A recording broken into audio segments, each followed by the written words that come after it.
Pentagon.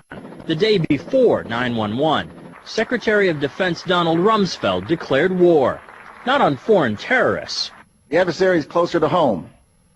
It's the Pentagon bureaucracy. He said money wasted by the military poses a serious threat. In fact, it could be said that it's a matter of life and death. Rumsfeld promised change, but the next day, the world changed. And in the rush to fund the war on terrorism, the war on waste seems to have been forgotten. My 03 budget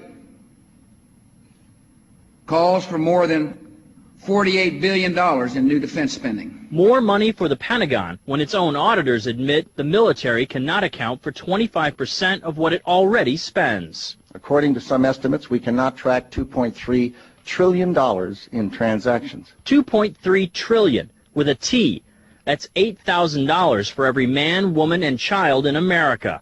To understand how the Pentagon can lose track of trillions, consider the case of one military accountant who tried to find out what happened to a mere $300 million. We know it's gone, but we don't know what they spent it on.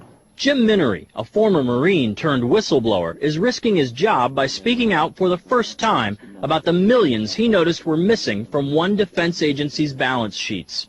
Minery tried to follow the money trail, even crisscrossing the country looking for records. The director looked at me and he says, "Why do you care about this stuff?" It took me aback, you know.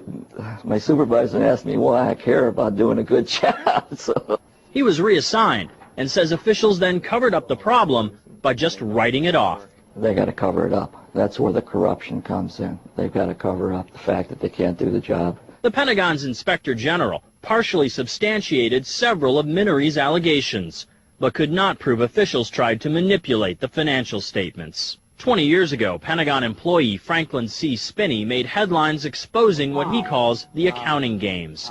He's still there, and although he does not speak for the Pentagon, he believes the problem has gotten worse. Those numbers are pie in the sky. The books are cooked routinely year after year after year. Retired Vice Admiral Jack Shanahan commanded the Navy's Second Fleet the first time Donald Rumsfeld served as Defense Secretary. With good financial oversight, we could find $48 billion in loose change in that building without having to hit the taxpayer. In the 2.5 minutes since this report began, the Pentagon has spent nearly $2 million, and it may never know where 25% of those tax dollars went.